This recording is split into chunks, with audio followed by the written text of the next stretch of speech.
동해 심해가스전 개발 사업인 대왕고래 프로젝트 1차 시추 결과 경제성이 없다는 결론이 나왔습니다. 정부는 남은 6개 유망 구조에서의 가능성을 염두에 두고 2차, 3차 시추 시도를 이야기하고 있는데요. 왜 경제성이 없다는 판단이 내려진 건지, 추가 시추를 한다면 긍정적인 결과를 기대해봐도 좋은 건지 전문가와 이야기 나눠보죠. 한국의 유일한 미국 퇴적 지질학회 앰버서더인 최경식 서울대 지구환경과학부 교수 전화 연결합니다. 교수님 안녕하세요. 네, 안녕하세요. 1차 탐사 시추 결과는 경제성 없다는 결론이 나왔습니다. 어떤 이유에서 이런 판단이 내려졌을까요? 일반적으로 시추를 하게 되면 시추 현장에서 이제 목표 저류층을 이제 시추를 할 때 그 저류층 안에 이제 물이 있는지 또는 석유나 가스가 있는지를 바로 확인할 수 있습니다. 그리고 석유나 가스가 있을 때는 이것들이 얼마나 높은 압력으로 나오는지를 바로 확인할 수 있기 때문에 현장에서 기대했던 만큼 나오지 않는다라고 판단을 했다면 거기서 이제 그 시추공을 막고 더 이상 이제 추가 조사를 하지 않는 것이죠. 그러면 기대했던 석유나 가스는 전혀 없는 것 같다. 이렇게 이해해도 되는 건가요? 그러니까 이 석유나 가스 탐사가 다 이제 돈을 벌기 위해서 하는 작업들이기 때문에 네. 실제로 투입되는 비용에 비해서 훨씬 낮은 수준으로 나온다고 하면 거의 뭐 전혀 없는 수준이나 마찬가지라고 이해해도 될 것 같습니다. 정부는 1차 시추 결과와 별개로 추가 시추는 필요하다는 입장을 밝혔고요. 또 일부 전문가들 사이에서도 한 번의 시추만으로 유의미한 결과를 기대해보긴 어렵지 않겠냐. 여러 번 시도하고 도전해야 성공 확률을 높일 수 있다. 이런 주장도 나오고 있습니다. 이건 어떻게 보세요? 그렇죠. 저희가 충분히 예산이 있고 또 기술적인 그 타당성, 그다음에 전망이 있다면 계속 시추를 하는 것이 맞는데 시추를 한다고 해서 성공률이 향상된다고 하는 것은 반은 맞고 반은 틀린 이야기예요. 그래서 탄화수소가 실제로 그 저류층이 있다고 한다면 우리가 시추를 계속해서 지질학적인 불확실성을 제거를 하고 또 해석의 신뢰도를 높여서 성공률을 올릴 수 있지만 만약에 탄화수소가 없다면 성공률이 오히려 낮아질 수도 있고 그런 경우가 생깁니다. 다만 우리가 이런 추가 시추를 만약에 하게 되면 그리고 기술적 유망성이 생각한 것보다 좋지 않다라고 하면 사업 추진 여부를 이제 신속하게 결정하는 데 도움을 줄 수는 있습니다.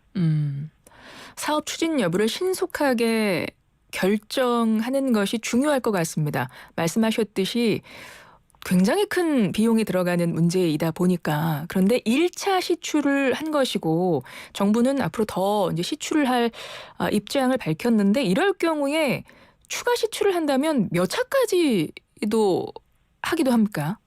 네, 말씀하신 대로 이게 시추 항공당 한 1,000억 정도 들어가는 걸로 알려져 있지 않습니까? 그리고 특히 이제 심해 탐사관 광구 같은 경우는 이게 일반 육상이나 대륙붕보다는 비교도 안 될 정도의 그런 자금이 투입이 되기 때문에 사실은 최소한의 그런 시추를 해서 성공을 하는 것이 이제 관건인데, 네. 뭐 특정 숫자가 이제 정해져 있는 건 아니지만 이런 어떤 위험성이 크다 보니까 사실은 이러한 시추 작업들이 단독으로 진행되는 것은 상당히 좀 부담이 있죠. 그래서 어떻게 보면 이런 리스크를 좀 분산시킬 수 있는 그런 방식으로 사업이 진행되어 가는 것이 좀 바람직하지 않나 그렇게 생각이 듭니다. 네. 동해 심해가스전 개발 사업 이른바 대왕고래 프로젝트 1차 시추 결과는 경제성 없다는 결론이 나왔는데 이게 사업 전체가 대왕고래 프로젝트가 아니죠. 이 동해 심해가스전 개발 사업 여러 가지 유망 구조 중에 지금 한 곳이 경제성이 없다는 평가가 나온 겁니까? 맞습니다. 대왕고래 말고 6개가 지금 이미 확인이 되었다고 작년 6월에 발표가 났었고 예. 얼마 전에 이제 마기상어라고 해서 또 추가적으로 한 14개 정도가 구조가 확인이 됐다. 이제 그런 이야기가 있었거든요. 그래서 대왕고래 하나가 이제 실패했다고 해서 나머지가 다 실패다 이렇게 말을 하는 것은 좀 단정적으로 하기는 좀 섣부른 감이 있지 않나 그렇게 생각이 듭니다. 이번 시추 중에 획득한 시료와 데이터는 나머지 6개 유망 구조에 대한 탐사 시추를 추진할 때 유용하게 사용될 것. 이렇게 또 입장이 나왔는데요. 이 데이터들은 어떻게 활용이 되는 겁니까? 네, 이게 제가 생각할 때 상당히 중요한 그런 자료들이 될 것 같은데요. 지금 정부에서 발표했을 때 이 탄화수소가 흔적은 있는데 이것이 실제 근원함에서부터 왔는지 아니면 그 저류층 자체에도 보통은 이런 가스들이 있거든요.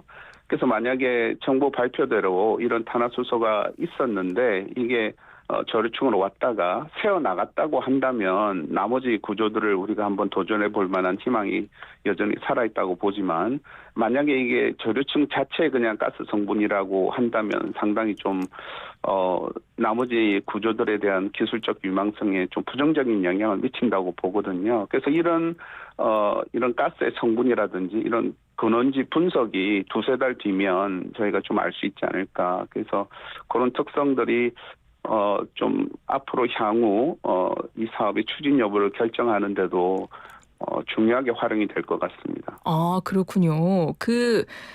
이번에 획득한 시료와 데이터를 분석을 해서 두세 달 뒤에는 조금 더 가능성이 있는지 없는지가 두세 달 뒤에 나올 수 있다는 말씀이신 거잖아요. 그렇습니다. 적어도 이제 탄화수소나 근원함에 관련된 어떤 지질학적인 불확실성이 좀 제거가 될 수 있다, 사라질 수 있다 그렇게 이해하시면 되겠습니다. 안덕근 산업통상자원부 장관이 YTN에 출연해서요. 이런 언급을 했습니다. 가스가 대왕고래에는 없지만 매장됐던 가스가 대왕고래를 지나간 경우에 옆에 있는 6개 유망구조 부근에 있을 가능성이 굉장히 높다 이렇게 언급을 했거든요. 교수님은 이 부분에 대해서 이 가능성에 대해서 어떻게 보세요? 말씀하신 대로 그 가능성은 이제 존재를 하는 것이죠. 그래서 일단 그 탄화수소가 생성만 됐다고 하면 지금 그 안 장관께서 말씀하신 것은 이제 가능성이라는 측면에서 보면 저희가 이해할 수가 있는데 이 그 근원함이라고 하는 게 사실은 굉장히 광역적으로 영향을 미치기 때문에 아까 말씀드린 대로 두세 달 뒤에 나오는 그런 그 탄화수소 성분 분석 결과가 상당히 좀 중요한 그런 판단의 잣대가 되지 않을까 생각을 합니다. 그렇군요. 근데 산업부 장관께서는 이제 가능성이 굉장히 높다 이렇게 표현을 하셨길래 한번 여쭤봤습니다. 네, 굉장히라는 말은 제가 어떤 배경에서 나왔는지 저는 뭐 이 자료들이 없기 때문에 네. 어떤 자신감을 갖고 말씀하셨는지 그 배경은 모르겠지만 네. 가능성은 열려 있지 않나 그렇게 생각을 합니다. 예. 액트지오사죠. 이번에 시추를 진행한 곳이. 그런데 과거에 2007년부터 2010년까지 호주의 우드사이드라는 곳에서도 시추를 진행했다가 실패하고 돌아간 철수한 전력이 있잖아요. 그 당시에도 지금 이 유망 구조입니까? 같은 부근입니까? 동일한 구조도 포함되어 있다라고 저는 알고 있는데 정확하게 모르겠습니다. 근데 이제 우드사이드는 사실 우리나라 대륙붕을 가장 많이 알고 있는 외국 회사입니다. 그리고 가장 자기들이 아주 막대한 자본금을 투입을 해서 우리나라에서 실제로 석유공사와 함께 그 대왕고래 이번에 이슈가 된 대왕고래 인근 심해 탐사 광구에서 2군데나 시추를 했고요. 그리고 상당히 오랜 기간 동안 우리나라 동해 대륙붕을 조사를 했기 때문에 그분들이 어떠한 판단을 했는지 그것들은 제가 잘 모르겠지만 어쨌거나 그 상당히 내부적으로는 좀 기술적 유망성을 좀 낮게 보고 있지 않았나 그렇게 추정을 합니다. 근데 어쨌든 외부적으로는 자사의 어떤 포트폴리오 재조정 차원에서 이제 빠져나간 걸로 발표가 되었기 때문에 그 자세한 내막은 모르겠지만 어쨌든 우드사이드는 우리나라 대륙붕을 가장 많이 알고 있는 회사다 그렇게 보시면 되겠습니다. 네, 액트지오사는 대왕고래 이외에 51억 배럴 이상의 추가 가스 석유가 울릉분지에 묻혀 있을 가능성을 내놨습니다. 이른바 마귀상어라는 지금 이름으로 불리고 있는 그런데 이번에 대왕고래 같은 경우에 경제성이 없다는 이제 결론이 나왔기 때문에 물론 1차 시추 결과입니다. 나머지 프로젝트들이 과연 동력을 얻을 수 있을지 이 부분에 대해서 의문을 갖는 분들이 계시는 것 같은데요. 어떻게 보십니까? 일단 대왕고래가 가장 그 7개 처음에 나온 구조 중에서 유망하다라고 생각을 해서 시추를 이제 했고 또 액터지오사가 이 대왕고래에서 어떤 볼륨 사이즈도 크지만 거기에 이제 그 지구물리 탐사를 이용을 해서 이제 가스의 어떤 간접적인 증거를 좀 확신을 하고 추진을 했는데 그것이 이제 어쨌든 실패로 돌아간 모양새가 됐기 때문에 네. 이 나머지 구조라든지 또 마기상어 프로젝트들이 사실은 좀 동력을 원래 예상했던 것보다 얻을 수 있을지 거기에는 조금 저도 의문이 듭니다. 보통 이 가스나 석유가 정확하게 어느 지점에 묻혀 있는지를 알 수가 없지 않습니까? 그래서 뭐 1차 시추에서도 바로 발견할 수 있는 거고 여러 번 해도 안 될 수 있고 그럴 것 같거든요. 그러면 그 네. 시추하는 그 지점을 처음에 결정을 할 때 무언가 어떤 증거 혹은 어떤 자료를 통해서 결정할 것 아닙니까? 맞습니다. 예. 지금 석유 시스템이 크게 이제 4가지 요소로 구성이 되어 있는데요. 그래서 저류층이라든지 또는 근원암 또 석유가 가스가 빠져나가지 못하게 하는 덮개암이나 또 전체가 예쁜 이제 그 배사 구조라고 해서 트랩들이 형성이 되어야 되는데 실제로 시추하기 전에는 이 모든 정보들이 다 불확실하죠. 그런데 이제 요즘 이제 기술이 좋아지다 보니까 점차 이제 땅 속의 어떤 그 단면의 어떤 구조라든지 또 물성들을 예전에 비해서는 훨씬 더 정교하고 또 정밀하게 파악할 수 있는 그런 수준까지 도달이 되어 있거든요. 네네. 그래서 이런 탄화수소, 즉 석유라든지 가스도 이런 지구물리 탐사 기법을 쓰면 이런 특징이 보였을 때 이런 것들을 우리가 추정할 수 있겠다라는 그런 기술들이 있습니다. 그런데 그게 상당히 좀 오차가 많고 틀리는 경우가 많은데 좀 아쉽게도 이번에도 이 석유공사나 정부 쪽에서는 이런 간접적인 방법을 써서 이 탄화수소의 존재를 예상을 했지만 그게 좀 빗나간 그런 상황이라고 보시면 되겠습니다. 네. 앞으로도 추가 시추 여부를 두고 많은 공방이 생길 것 같은데요. 앞서도 말씀하셨지만 시추 과정에서 천문학적인 비용이 들기 때문에 이 부분은 어떻게 풀어가야 될 걸로 보세요? 네, 역시 이제 돈 이야기를 하지 않을 수가 없는데요. 이게 워낙 큰 자본이 들다 보니까 이게 뭐 우리가 학교에서 단순히 이제 R&D 차원에서 접근하는 것이 아니라 어떤 사업을 위해서 또한 수익 창출을 위해서 접근하는 그런 사업이다 보니까 관건은 이 자금 조달을 어떻게 할 것이냐. 지금 현재 상황에서는 정부에서 이런 출자를 통해서 자본 조달하는 게 좀 여의치 않아 보여서 궁극적으로는 이러한 기술적인 위험성 그다음에 대규모 자금을 투입할 수 있는 그런 외국의 대형 석유 기업들의 참여, 즉 외자 유치가 필요하지 않을까 그렇게 생각이 듭니다. 네.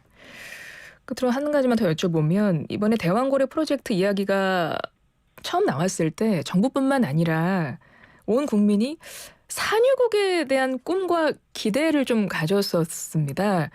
근데 뭐 물론 지금 뭐 프로젝트 중에 1차 시추 결과가 나온 것이어서 앞으로도 좀 더 지켜봐야 되겠지만 전문가가 보시기에 우리나라 아직 뭐 산유국의 꿈 희망 있다고 보십니까?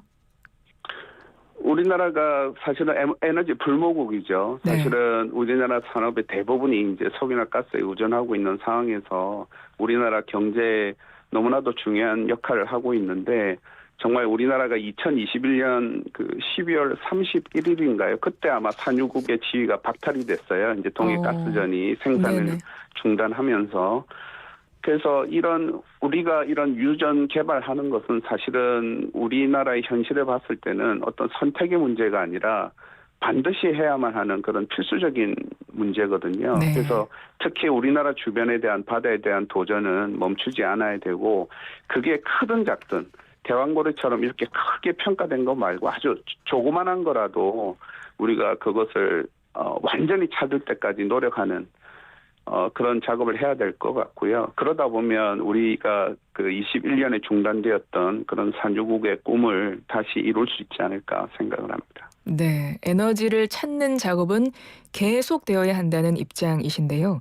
이번에 이 프로젝트 초반에 거의 뭐 많은 전문가들 사이에서 이야기가 나왔었고 교수님께서는 전문가들 사이에서도 좀 의문점들을 많이 제기를 해주셨습니다. 이번에 대왕고래 프로젝트 추진 과정에서 혹시 좀 가장 아쉬웠던 부분이 있었다 하면 한 부분 짚어주시면 좀 그 이후에 진행되는 것에 좀 도움이 되지 않을까 싶은데요. 이 탐사 광고라고 하는 것은 경제적인 가치를 사실은 평가할 수가 없습니다. 그 안에 뭐가 있는지 모르는 상태에서 그냥 이런 유망성에 대한 이야기, 가능성에 대한 이야기를 할 수 있는데 이 프로젝트 이제 발표 방식이 상당히 좀 이례적인 방향으로 이제 진행이 됐고. 정부가 크게 발표한 것을 말씀하실까요? 그렇죠. 보통 일반적으로는 이제 기업 차원에서 아니면 주관 부처 차원에서 발표를 하고 그다음에 조용히 이게 대부분 다 뭐 정치적인 문제가 아니라 기술적인 문제이기 때문에 네. 실제로 이 과제에 참여하고 있는 그런 이 사업에 참여하고 있는 기업의 그런 기술자들이 최선을 다해서 일을 할 수 있는 그런 분위기 조성이 필요할 것 같고요. 그래서 그런 부분에서 어떻게 보면 진행되었어야 될 과제가 사업들이 좀 다르게 비춰지다 보니까 상당히 많은 그런 뭐 오해와 논란들이 있었던 것 같습니다. 그래서 이런 부분이 국민들이 이제 과도한 기대를 하게 된 측면도 있다고 보여지는데 어쨌거나 이 심해 탐사 광구의 어떤 속성 자체가 그만큼 위험도가 높고 또 지속적으로 추진해야 된다라고 하는 그런 과제라는 것을 좀 이해를 해주셨으면 하는 바람이 있고요. 그래서 이러한 노력들이 아까 말씀드린 대로 지속적으로 또 부단하게 유지되어야 하는 것이 아닌가 이제 그런 생각을 하고 있습니다. 알겠습니다. 지금까지 최경식 서울대 지구환경과학부 교수였습니다. 교수님 고맙습니다. 네, 감사합니다.